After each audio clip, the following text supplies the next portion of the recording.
بسم اللہ الرحمن الرحیم۔ عزیز دوستو، السلام علیکم ورحمۃ اللہ وبرکاتہ۔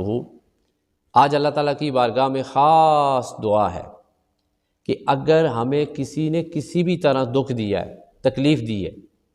اور اس دکھ کا رنج، تکلیف، نفرت، کدورت، کینہ، میل ہمارے دلوں میں موجود ہے، وہ بوجھ اگر ہمارے دلوں میں موجود ہے تو اس کا مطلب یہ ہے کہ ہمارے دل صاف نہیں ہے۔ تو اللہ کی بارگاہ میں دعا یہ ہے کہ وہ اپنے پیارے حبیب کے صدقے اور اپنے پیاروں کے صدقے ہمیں دوسروں کو معاف کرنے کا جذبہ نصیب فرمائے۔ بہت بڑی دعا ہے، اس سے دلوں کو سکون ملتا ہے اور بوجھ دور ہوتا ہے۔ اور اگر ہم آج دوسروں کو معاف کریں گے تو کل بڑی محبت کے ساتھ اللہ کی بارگاہ میں جا کے جب معافی مانگیں گے تو اللہ بھی ہمیں معاف فرمائے گا، آمین۔ سجدہ صاحب کے متعلق معلوماتی کورس اور آج کلاس نمبر 9 کے ساتھ آپ کی خدمت میں حاضر ہیں۔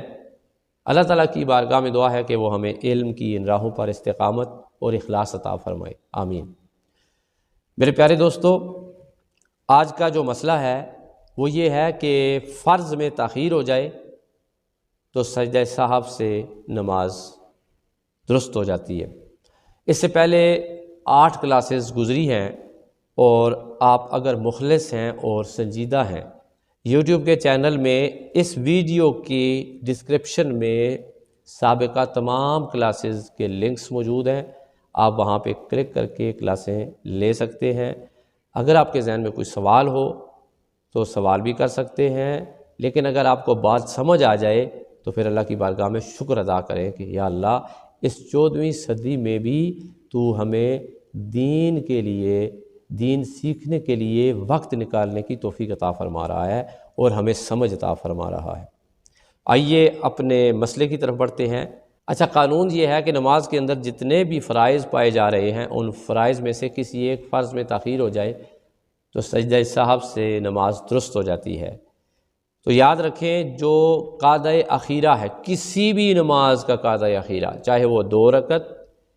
3 رکعت، 4 رکعت والی نماز ہو،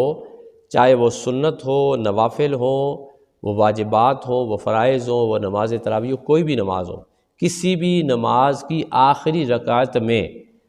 ٹھیک ہے، بقدر تشہد، یعنی تشہد کی مقدار بیٹھنا فرض ہے،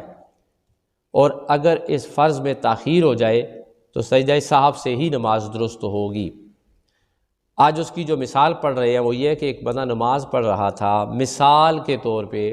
وہ نماز پڑھ رہا تھا جی عصر کی، 4 رکعت نماز فرض پڑھ رہا تھا، اور جب 4تھی رکعت میں وہ سجدہ کرنے لگا تو اس کے ذہن میں نہیں رہا کہ ہم نے اب بیٹھ کے تشہد پڑھنی ہے، درود پڑھ کے، دعا پڑھ کے، سلام پھیر کے نماز ختم کرنی ہے، تو بھولے سے وہ 5ویں رکعت کے لیے کھڑا ہو گیا۔ اب یہاں پہ 2-3-4 چیزیں یاد رکھیے گا،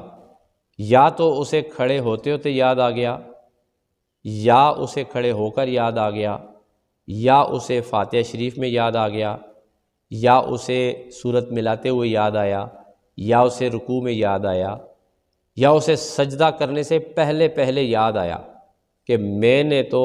تشہد میں بیٹھنا تھا، آخری قاعدہ کرنا تھا، اور میں تو 5ویں کے لیے کھڑا ہو گیا ہوں، یا میں 3 کے لیے کھڑا ہو گیا ہوں، وتر یا مغرب ہے تو میں 4 کے لیے کھڑا ہو گیا ہوں، اب میں کیا کروں؟ علامہ ابن عابدین شامی رحمۃ اللہ تعالیٰ علیہ المتوفیٰ 1252 ہجری، اپنی مشہور کتاب رد المختار، جو کہ فتاوی شامی یا فتاوی شامیہ کے نام سے بھی مشہور ہے، اب اس میں لکھتے ہیں کہ سجدہ جب تک نہیں کیا، اس سے پہلے جب بھی اسے یاد آئے تو وہ واپس آخری قاعدہ میں لوٹ آئے، تشہد پڑھے،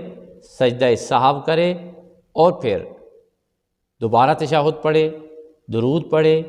دعا پڑھ کے سلام پھیر دے، اس کی نماز درست ہو جائے گی۔ اب سوال یہ ہے کہ اس نمازی کے لیے کیا حکم ہے کہ جو 2 رکعت پڑھ رہا تھا تو 3 کا سجدہ کر چکا تو اسے یاد آیا میرا تو قاعدہ اخیرہ فوت ہو گیا ہے، 3 رکعت والی پڑھ رہا تھا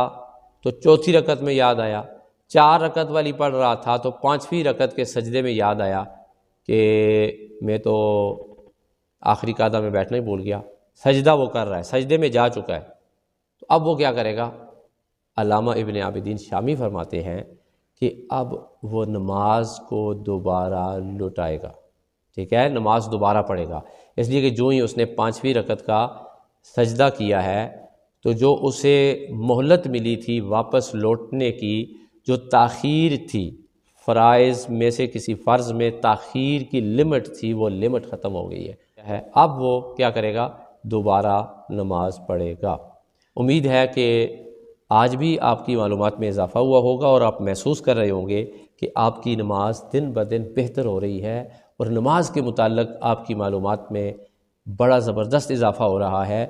تو انشاءاللہ کلاس نمبر 10 کے ساتھ آپ کی خدمت پہ دوبارہ حاضر ہوں گے۔ سید دلاور حسین شاہ کاظمی کو دیجیے اجازت۔ السلام علیکم ورحمۃ اللہ وبرکاتہ۔